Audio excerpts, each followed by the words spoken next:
Let's take Sooner football, and let's take two very passionate, very opinionated ladies.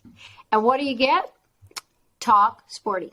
Okay. Welcome to season 1, episode 7. This is Dana. And I'm Shawn. And we are here to talk Sporty. It's kind of like last week's podcast. I didn't really want to talk after the whipping that we took on Saturday afternoon. Sometime. Morning. It's just kind of, I don't know. It's hard to get in the mood to talk about it because we were just beaten all over the field. Offense, defense. Nobody. Did we have any bright points? I'm not sure, Shawn. Hey, how about those Wolverines? Go Blue. Michigan. Yeah. Hey, I got another team. For them either. I got two teams. So I don't like Jim Harbaugh. Well, he was the QB when I was up there at school. So, I'm okay with Mr. Jim. His khakis are, they're a thing. Personality. His khakis probably have more personality than he does. It's true. Yes, probably so. Yeah. But hey, maybe they need to be rooting they won. They won. So. Maybe they'll beat Ohio State. That's what we want. We got to root for. That's right. We'll root for that. And hey, how about this Sooner softball team? Right now, last I checked, they were up 6-1 over Florida State. Oh, excellent. Tiara's hitting homers. Jada's hitting homers. It's like they're homering all over the place. So. I didn't even realize they were playing today. Oh, that's wonderful news. Yes. So maybe we should be got a talking bright that spot instead of football. That's right. We got a bright spot. There were a couple of bright spots in the game Saturday. They were few and far between. Tell me about them, please. I want to give a shout out to Javonte Barnes. Oh yeah, he had a good game. Yeah, he did. He had a very good game. He had his first over 100 yards, right? Game. Yes, as a true freshman. Yes. Marcus Major did not travel to the game because he didn't even travel. Okay. I don't think so, and he had turned his ankle at the end of the K-State game, so they were sure that he wasn't going to be playing. Okay. And Eric Gray got a little banged up in the third quarter, but Javonte Barnes was in there off and on. They would alternate. But he put the pedal to the metal, and I was very proud of him. He had 2 scores, so he had 2 running touchdowns, which was great. That's better than anybody else. We'll take it, right? So that was a bright spot to me. Mm-hmm. Very bright spot. Yeah. And maybe, did we have any other bright spots? Maybe our punter? Well, okay. So Turk can punt the ball, but like I said last week, he overpunts his coverage. Yes, he does. Or into the end zone. But lots of times I will say it would bounce between the 5 and 10, but we didn't have any guys down there. So maybe that's not on Turk. Maybe that's true. Maybe we need. Didn't they say one time that Gavin Sawchuk is one of the fastest guys on the team? Right. I don't know if he's on the punt team, but if he's not, maybe he needs to be. We need to get guys down there to, jump up high. Get it and deflect it. Yeah. Get in the end zone, jump up high, and keep it out of the end zone. Because Turk, yes, he can boot the ball, but too many times. One time I think he had a 58-yarder, went into the end zone, so the net was, it was 38. That's nothing. Yeah.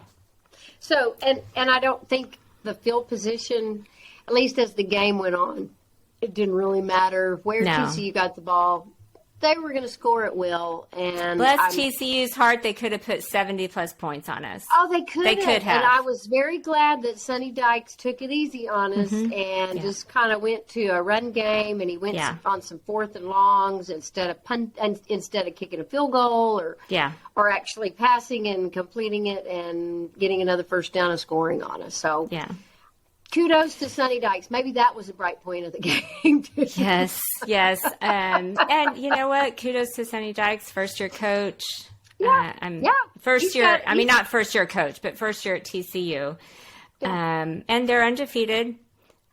So good on TCU. And we're not doing well against the purple. The past 2 weeks of the purple. Right. We need to get rid of purple. We need to get rid of the purple. We're going to be against that nasty orange. So, yeah, at least we're getting rid of purple. So maybe that's that right. will Get rid of the purple. And,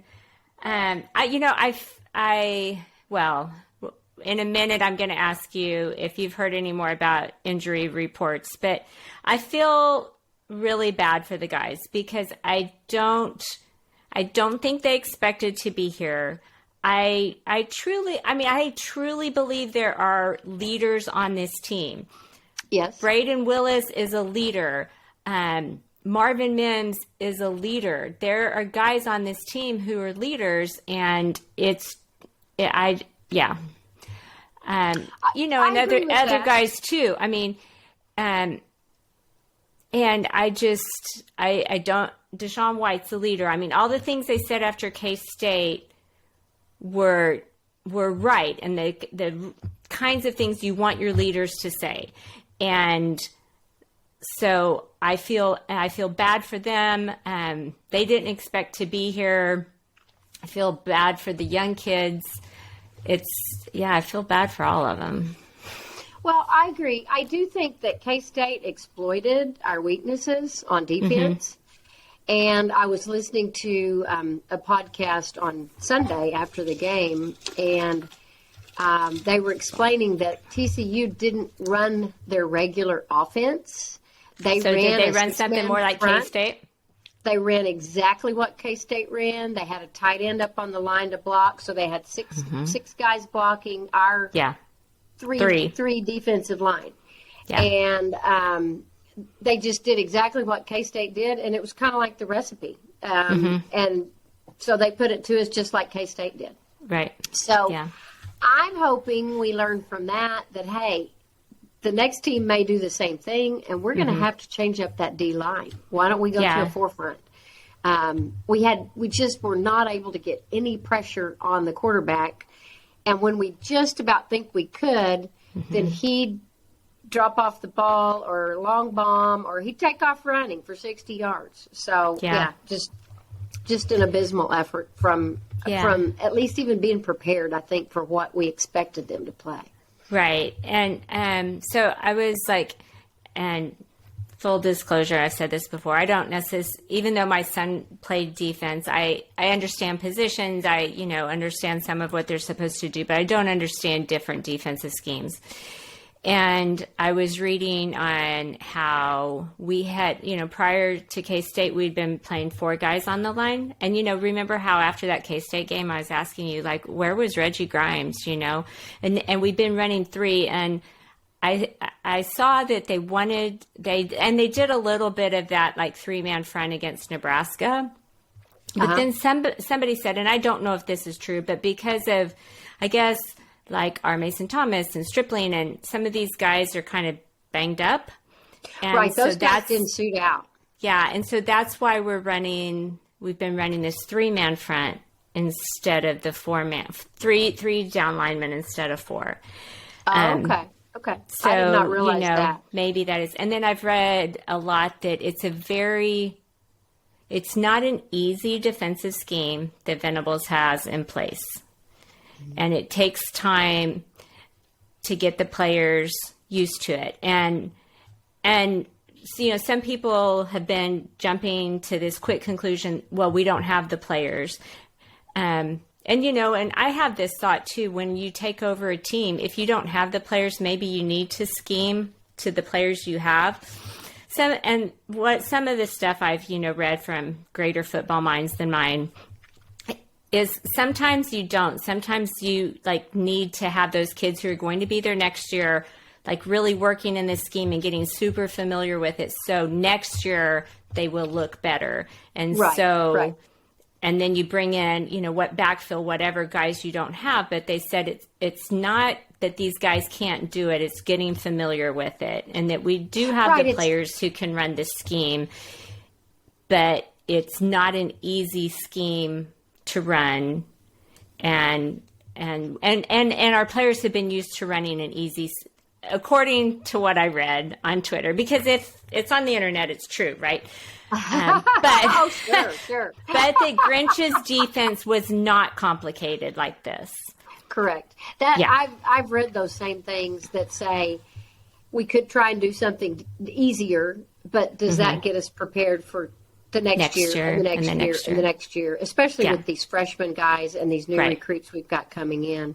Or should we stick, should Brent Venables and Ted Roof stick to their guns and say, we are implementing this, we are going to do this, let's do our best and try and come up with some stops. Yeah. So everything I've read, same sort of thing, totally agrees with that. And I another reason I feel bad for these players is, you know what? There are some Oklahoma fans who are nasty on Twitter and social media. Yes. I hope these guys are not turning on their social media, because I'm like, would you guys stop? Let's keep in mind they're kids, right? They're 18 to 23 years old. Give them a break. Their goal in life is not to make you happy. And remember, they are more unhappy than you are. Most of those guys are not going to be NFL. They're not all going to play in the NFL. Right.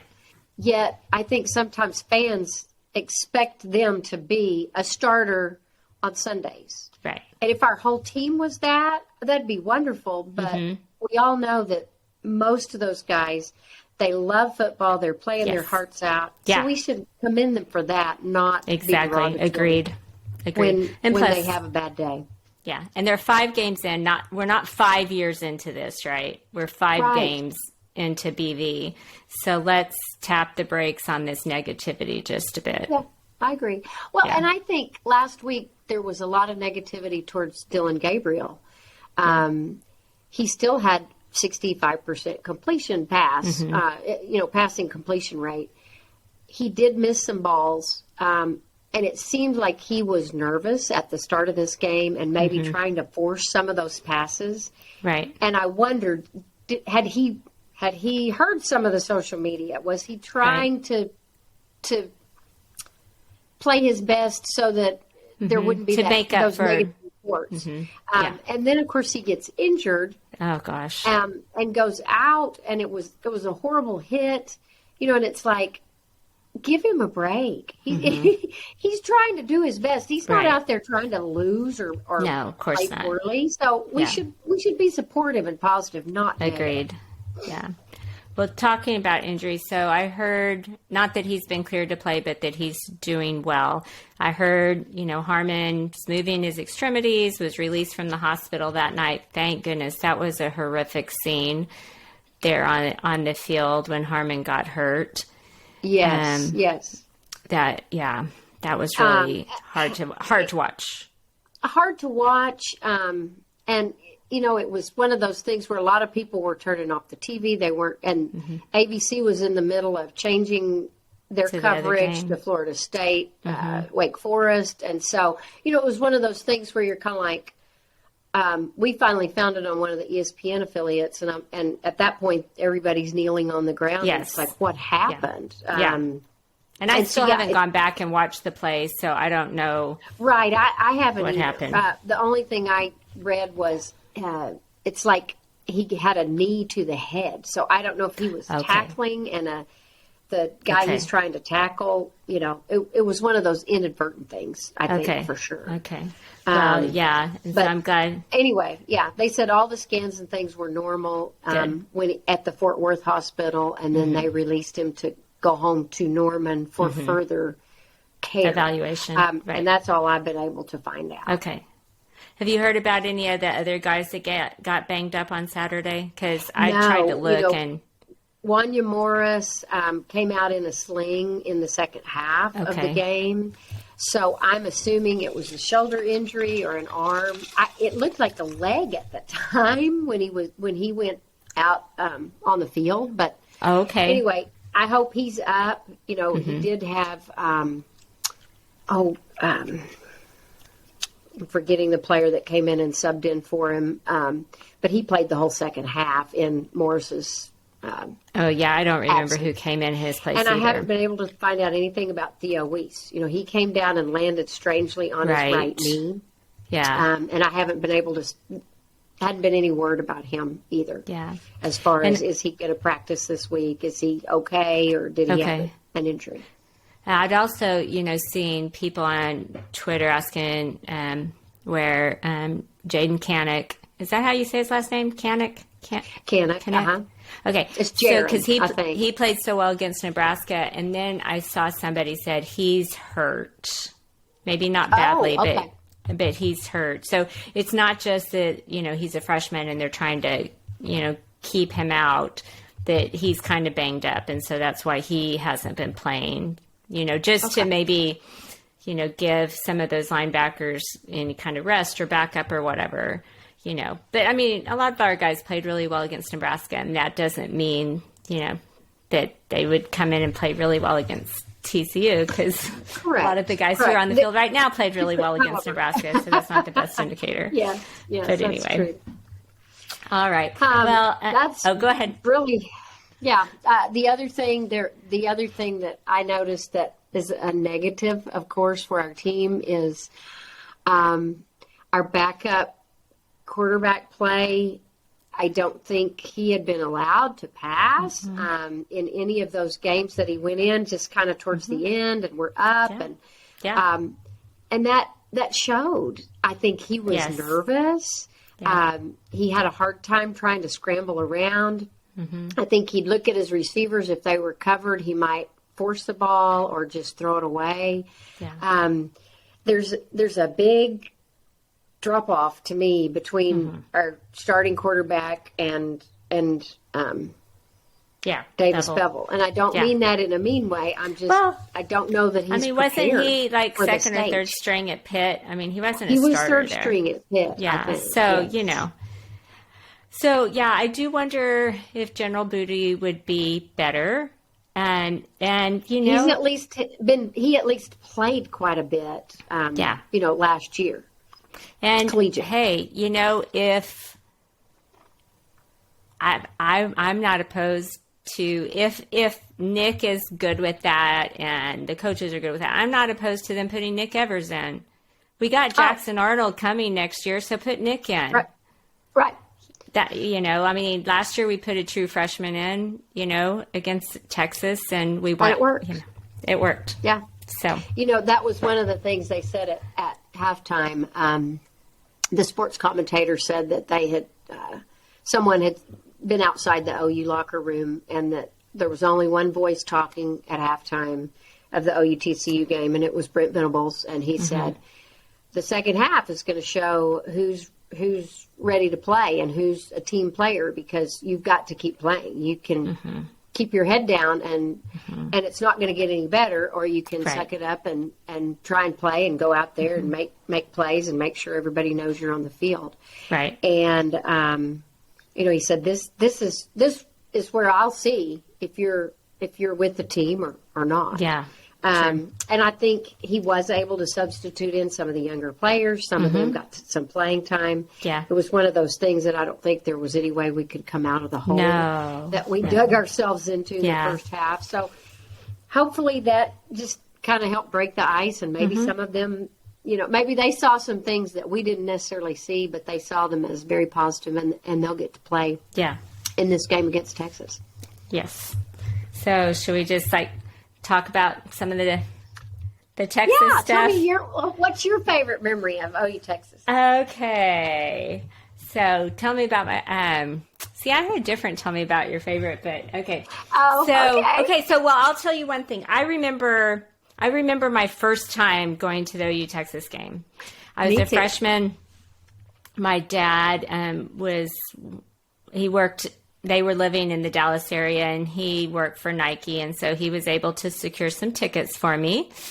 And me and my younger sister went, which my dad had never been, so I'm sure he did not know how bad the language can be during OU Texas, and all the little songs that, little nasty words are put in and stuff like that. But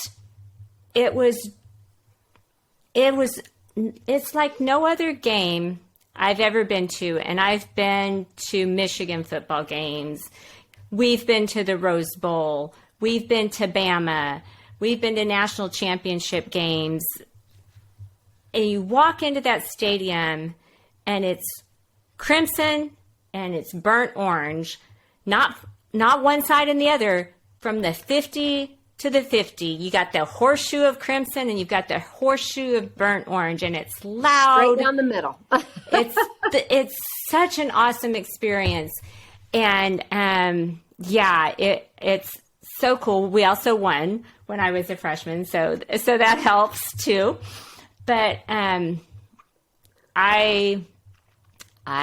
love it. I think it's great. That neutral field, it's an unmatched college football tradition, I believe.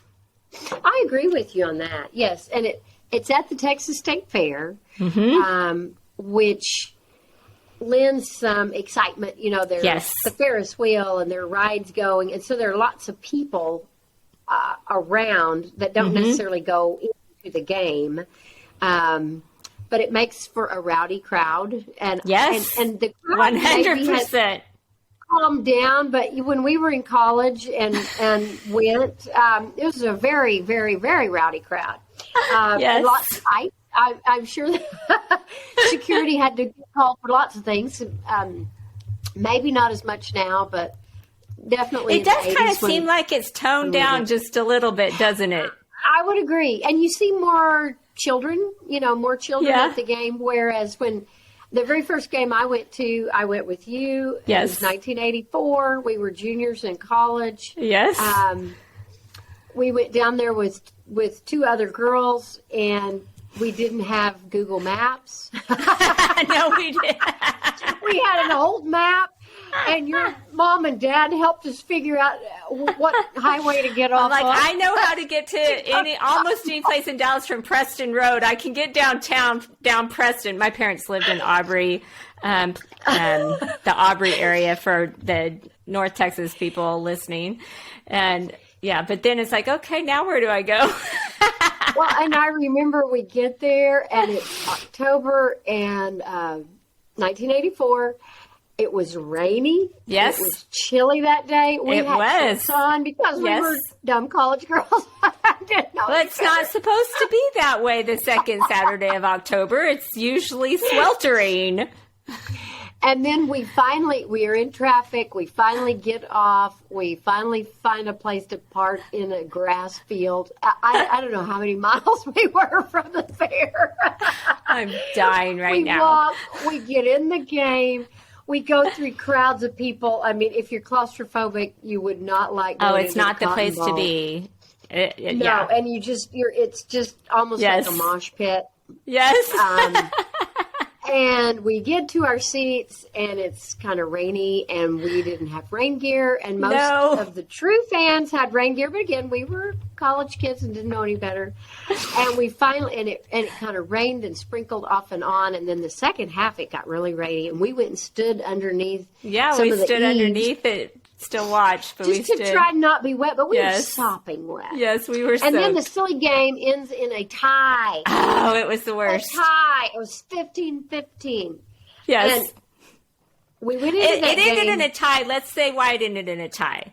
It ended in a tie because there was a pass interference. They called pass interference, and it wasn't. And it wasn't. And poor Keith Stanberry. Could have intercepted the ball, did intercept, but they took it away, gave the ball back to Texas, and they're ranked number 1 in the nation. Yes, they were ranked number 1. Number 1. They'd held their number 1 finger up in our face the whole stinking game. They sure did. And there's a few seconds left, and they run their little kicker out on the field to kick a field goal to tie the game. Yes. They didn't even try and win it. Because for our younger listeners, back then, there was no such thing as overtime. So you either tied or you went for the win. Tom Osborne, he actually had lost a game before because he went for the win instead of the tie. He had guts.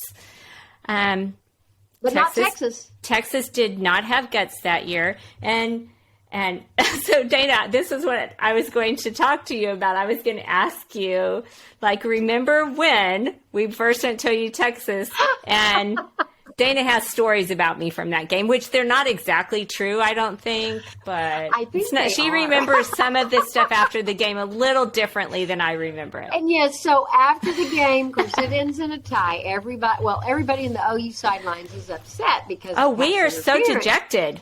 Yeah.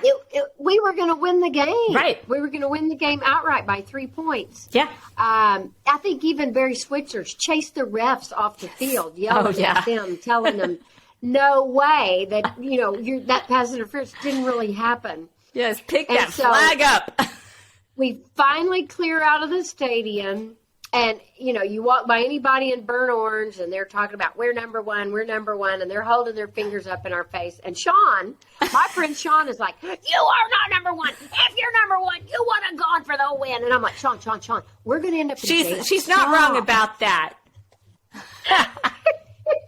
I said, Shawn. And she was like, how dare them come to me? And she was getting ready to, take some of them out. And these are, big college-age men. In their burnt orange and their cowboy boots. And they had their cowboy boots on. And they'd had a little to drink. We had not. We had not had anything to drink. No. They'd had a little to drink. Yes. And I'm finally like, Shawn, let's walk away. Let's count to 10. We got to calm down. Let's diffuse the situation. Yeah. But I don't think I really almost got in a fight. But I did yell at them because... Don't stick your number one in my face if you don't have the guts to defend your number one ranking by trying to win the game.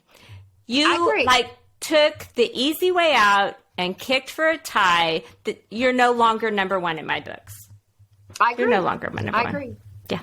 And that was how OU Texas started with me. That's the first game I ever witnessed in person, not on the TV. And since then, I've only missed about 2, maybe, in person. Yeah. It's just one of those games, like Shawn said, you've got to go. If you've never been to one, you've got to go sometime. It's an experience. Cool. Even if you're not an OU fan or a Texas fan, you go. If you're a college football fan, you should go. You have to go for the experience, for the atmosphere. Okay. And it doesn't matter either. Whichever team is favored, even if they're favored by a large amount, many times it is a nail biter close to the very end when it shouldn't be. Correct. And so you can't ever seen go Texas into that game teams expecting to win. Yeah. You may not win. You may not walk out of there with a win. Which is good to know for this weekend. Yes. It's the only thing that we have to hold our hat out. Yes, exactly. Exactly. Yeah. Hopefully they'll overlook us and they'll think, hey, we got this. Right. We played Alabama really close. Yeah. We got this. Exactly. And maybe we can sneak in and beat them. That's what we got to hope for. Okay. I love it. Yes. Okay. So, we've been doing tell me about your favorite. And because I was going to ask you to share your OU Texas memory, and I was hoping you would just dish on me maybe getting in a fight. That's not the only time there's another time, but we'll share this another podcast where I truly almost got in a fight in the stands at OU Texas. In the stands. And with your dad. But we can share that another time. Tune in for more on Shawn getting in fights at games. I'm really not that bad. I mean, I'm very passionate. Not have anger management issues. But she's just very passionate. Yes, I'm very passionate. Very passionate. Okay, Dana, tell me about your favorite OU Texas game. Not when OU and Texas play each other, because they played each other in the Big 12 championship. So not those, but actually favorite Red River rivalry game. Yeah, Red River shootout was easier to say. Let's be real about that. Red River rivalry. It's too many words. Yes. Probably one of the best games, and I don't remember the exact year, which maybe you will know, was when it was just a blowout for OU. Little Quentin Griffin, didn't he score like 66 to something that year? Yes. I mean, and I mean, it's exciting when you're on the winning side. Yes. I think all the burnt orange was gone by halftime. Oh, it was? Or shortly it was just thereafter. red in the stadium. And it was kind of like the game this last Saturday, where if you're on the winning side, you're like, do it again, run another touchdown down their throat. Come on, guys. Yeah. That was one of my all-time favorites, just because it's so exciting to beat somebody that poorly, and especially a nasty little Longhorn. Yeah. Yeah. What about you? What would be your favorite? So that's got to be on the list. Actually, the 2020 game that went into overtime was fun, but there's so many to choose from, right? But I think that last year was pretty fun. Well, we weren't winning. We were down by a lot, Dana. They did not expect us to come back, and we just started. I didn't expect us to come back. Caleb, Caleb, caught that. Did he have a flea flicker earlier, or did he catch a touchdown pass? Spencer was still in. Right. Anyway, they did that trick play with Caleb, early, but then when the quarterback keep. And he kind of juked the guy and runs for a touchdown. But when they finally pulled Spencer, because it was just getting so bad, were we 4 touchdowns down, I think? Probably so. 3 or 4. Probably so. And they finally, just put Caleb in, and he just started making plays. And it was so exciting because – back to that whole unexpected thing. But, okay, tell my Longhorn friends, this is the week that we can do this to each other, right? I know you're saying the same kinds of things back at me. So, and I try not to talk too much smack, because I have to live with these people, and, right, the rest of the year. Payback is heck, right? But to see them, because they thought they had that game won, and they thought they had it won easily, and they thought they were going to go like that game you were talking about, Dana. They thought they were going to go up like that against us. Oh, yeah. And then just to see the shock on their face. And we cut into them with a touchdown and another touchdown and a field goal. And Mm-hmm. It was awesome. And they had no answers. Yeah, no. They just went cold, too, and they had no answers.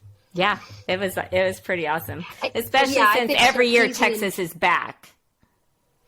How many years have they been saying that, Winnie? Since Mac Brown left, I think. Maybe so. Yeah, poor Mac.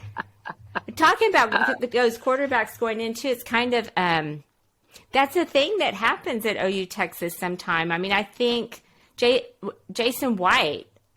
He was put into the OU Texas game, unexpectedly, and he ran, and he's like, I was only running like that because I didn't know what I was doing, And he looked like a star. Yeah. Yes. Well, and that does happen. The other team doesn't have the ability to prepare for that quarterback, especially if they're not expecting him to play. Yeah. So, I mean, maybe we'll see some fancy miracles like that on the sidelines, out on the field this Saturday. Yeah. Maybe, they just keep saying Dylan is in concussion protocol. Yeah. I don't know if he's going to play. If he's not, are they going to pull in somebody that Texas is truly not expecting that might give them a run for their money? I mean, that would be good. Is Quinn Ewers going to be back for Texas, right?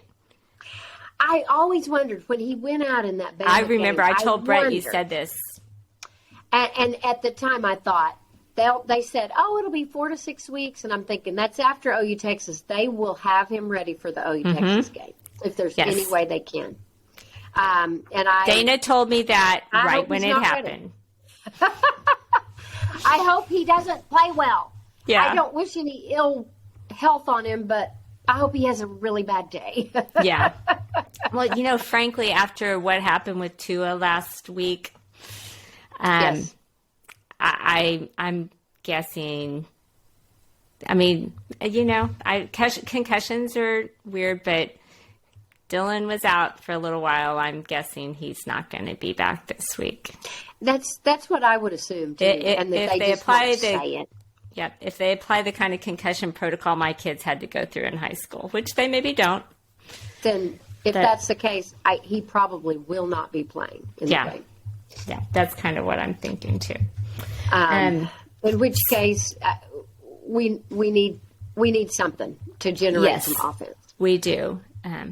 Not just a tall guy standing in the pocket trying to go through his progressions and looking scared, looking fearful.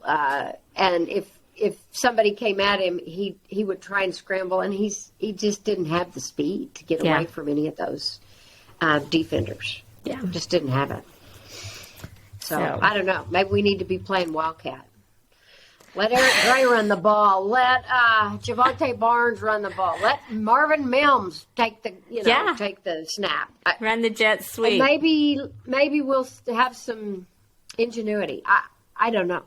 I don't know the answers, but we can't do what we did the second half of last Saturday. A lot of times we do try Oklahoma, and I'm sure Texas does this too. We typically try to hold back some stuff before that game, right?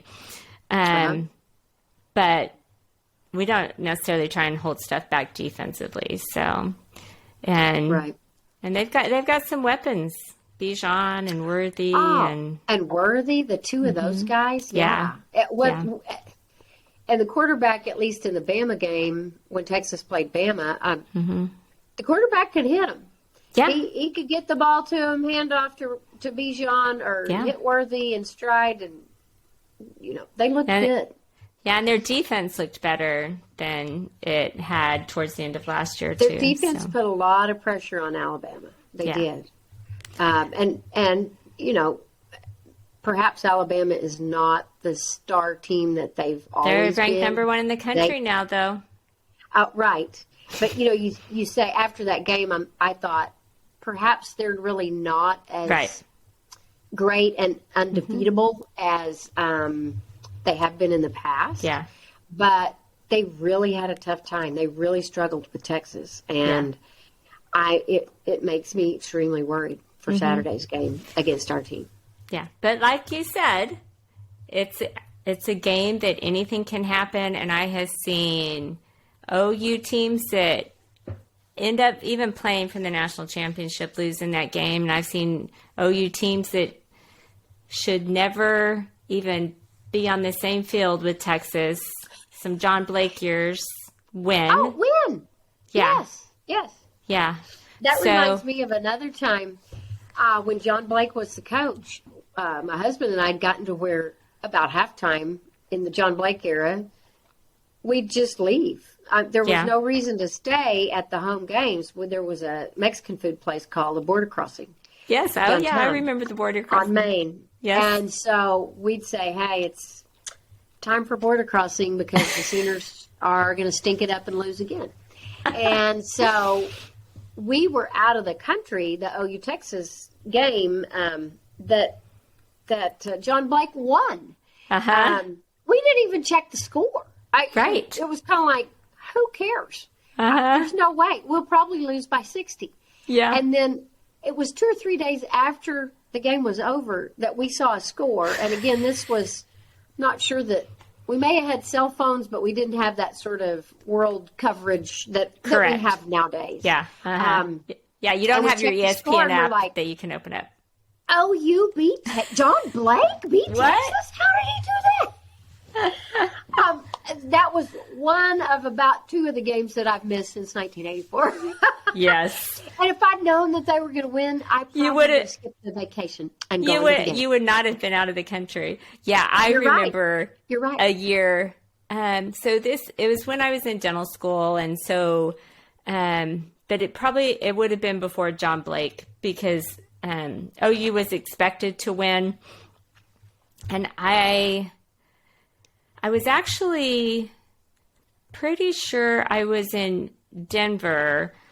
'Cause I remember being on the elevator and everything, interviewing for a residency program there. And somebody comes on the elevator and they just said the score. And I just had this look of like complete shock. Like, what did you say? And Texas had won, and they're looking at me and they're like, are you all right? And I'm like, I'm not sure I'm all right. I'm not sure. I don't know that I'm all right. No, I don't. I didn't want to hear that. I did not want to hear that. Thankfully, the interview was already over, so it's not like I was getting ready to go into an interview all distraught because of college football. It didn't mess up your interview. It did not mess up my interview, thank goodness. Yeah. Messed up your day for sure, and your dinner. Yes. Oh, goodness. The weekend. Yeah. So, when I'm excited to see you this weekend. Yes. You guys are coming on Friday, right? We'll see you on Friday. Yes. All right. Yes. And then kick off at 11. I know. They kick off at 11 against Kansas, too. Did you see that? Oh, no, I didn't see that. The Kansas game is an 11 o'clock kickoff. They just okay.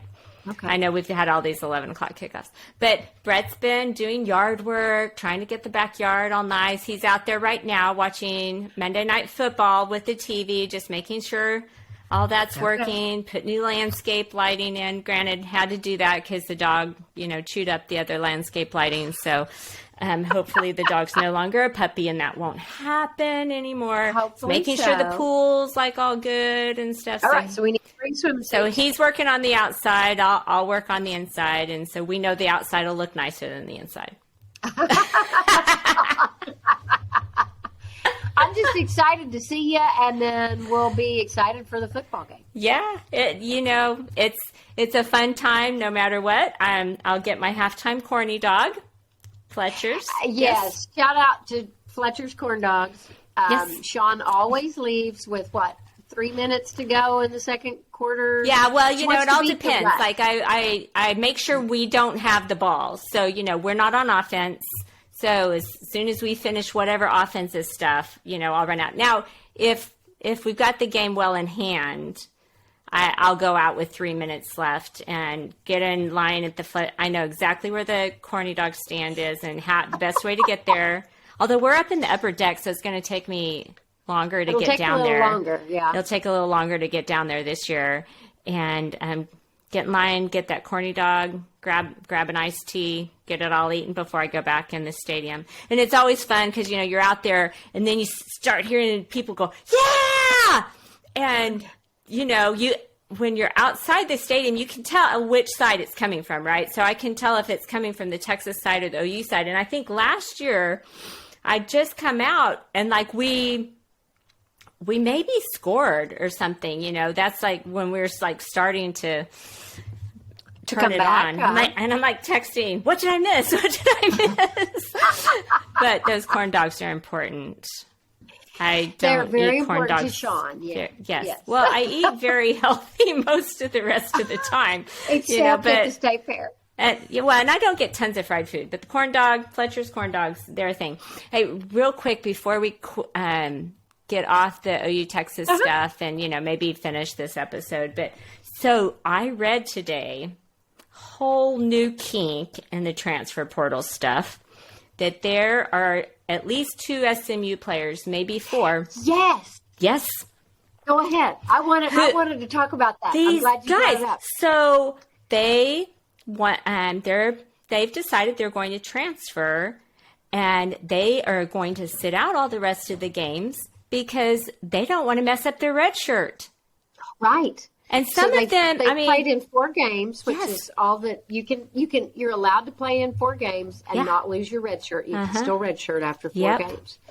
And so, yes, they're going to sit out the rest of the season. They can't transfer during the season unless because, they changed that transfer portal window. They narrowed it, which is good. That's the right thing to do. But now here's how the players are working around that. Right. One of the crazy. guys is a starter, I believe. And and he's not a freshman. But I heard also the Boise State quarterback has already done that. And so now they're playing a freshman. But he's a graduate, so he can transfer during the season as a grad transfer. That's allowed.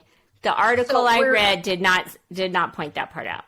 Okay. So wherever he's headed or whatever, he can go immediately start playing on the team. Since since he wouldn't have a year to to redshirt. Yeah. But anyone that's an underclassman would have to wait out the rest of the year and then transfer. But I'm not sure what's going on at SMU. I mean, TCU beat SMU. Yes. Did SMU lose again last Saturday? I don't know. I'm not sure. It was a close game. I don't remember the outcome, but they had like these guys don't want 2 losses. Yeah, or is it that, because so a lot of times, I mean, there are some of those players that, jump up, like from a group of 5 conference to a Power 5 conference. But there's a lot of kids. Well, no, somebody who's playing all the time, that wouldn't be their thing, though. There's some kids who, go like down, like from the FBS to the FCS. But a kid who's starting and playing often and has already played 4 games, that wouldn't be his deal. So I don't know. I mean, so, it's like, okay, well, have you already talked to schools? What? Right. And if so, when were you doing that? Were you doing that in the fall practice when you should have been getting ready to play your games? Right. Right. Or I don't understand. Are you just sure you're going to get a better NIL deal somewhere else or what? I don't know. It's just that in my mind, I would just say, I just pull I know they can't do that, but I would just pull their scholarship right then. Oh, okay. Well, you've decided you're not going to play for us anymore. Okay, then you can pay your SMU tuition this semester. And I get that they can't do that. And it's like Brett said, a school doesn't want to do that because if they do that, then what players are going to want to come there? And they're like, oh, well, you treated that guy like that, just because he said he was going to transfer and he was sitting out. What are you going to do to me? I mean, it's just... Right, but that shows the lack of commitment on the players' side. Yeah. Yes, I want to play, but if I'm not the star, then maybe I'm just going to quit and go somewhere else where I can be the star. Or if I can be the star at a bigger school, I want to make sure I have this extra year of eligibility. So, I want this to be my redshirt year and stuff because I want to play 2 more years, at whatever school. I was saying to Brett, I'm like, what is that teaching kids about commitment? Like you were saying, Dana. Right. And it's teaching them it's fine to not be committed to your team. Right. Or, and someday, most of you guys, because your job's not going to be in the NFL, you're going to have a job and you can't just look at them and say, yeah, I'm not going to work on that project because I'm going to get a new job. That's not going to fly. Right. That's not how the real world works, right. and it seems like you should have like some pride just in yourself and what, and some honor and some, integrity that you're going to, unless they're being, mistreated. But you'd think the whole team would maybe be doing that, I don't know what happens behind the scenes. I'm sure people are sitting there going, Shawn, you don't know the whole story. You're right. I don't know the whole story. There's more to the story, but at least what we've been able to glean is lack of commitment. Yeah. Yes. It's just the way, if those kinds of things continue to happen and happen often, they're just going to have to start signing some kind of contract. It's like they're like contract employees, and that kind of makes me sad for all of college football. It does. Yes, it does. It does sadden me too. And it's hard on the coaches. It's hard on your teammates. Yes, your teammates. They don't know if you're really in it. Yeah. Are you in it for the long haul or not? Yeah. That sort of thing. Yeah. Do you care about the university at all? Do you have any pride? Do you care that they're giving you an SMU education that most people couldn't dream of affording? Right. And an SMU education counts for something, It does. Yeah. Yes. But if they're in that process, I also think they're not necessarily that worried about their education. You're right. When you and I went to college, we went to get our education. Yes. we had fun while we were there, but we also went, our ulterior motive was to get our education for our life's work. Yeah. But sometimes I think these guys don't necessarily see that. That's not necessarily the big picture for them. But it should be, because so many of them won't become professional football players. So they need to find something that works for them, that gives them a job and allows them to pay their bills in the future. And just, we sound like a bunch of old moms. We do. And there's something about doing what you say you're going to do, right? And yes, we sound like we have old person syndrome. And when it comes to this part of college football, I do. I have old person syndrome. Yeah. But, my kids, if they started on the soccer team in the fall, they had to see it through, and they had to finish the year of soccer. They had to do that commitment. If they didn't want to play the next year, that's fine. Right. But if you sign up for it, we finish that year. Yeah. That's our commitment. That's like we're talking about. You make that commitment, whatever it is, and you've got to follow through. Yeah. And so it's just sad to see that. And I'm sure more will come out in the future. So we may need to continue to look at that and see what the rest of the story is. Agreed. Yeah. To be continued over and over again, I'm sure. All right. Well, I guess that sums it up. Yes. We hope that the next time we do this podcast, we've got a W, a big win, and the Longhorns go down. That's right. Oh, yeah. Poor Texas. Because it's okay to do horns down, right? I mean, I don't care what the refs say. Let's not be babies. You guys do your horns up thing. We're just We're just flipping That's your sign. Why can't our sign be down? What's wrong with that? I don't know. I don't know. Quit whining, This is how we all go into the game. Yay. And our seats are next to each other, too. Yay. That's right. That's right. So we're going to do a whole lot of hollering and screaming and hopefully a win on Saturday. And Dana will make sure that I don't get into a fight. I'll make sure that Shawn doesn't have black eyes in the next one. And if we win, we can tell you about the other almost fight there was truly an almost fight that I got into one year. Yes, and that hasn't been too long ago. It wasn't very long ago. No, it was not. Just a few years ago. Oh, gosh. Right, well, I'm signing off. Okay. Boomer. Sooner. Go OU.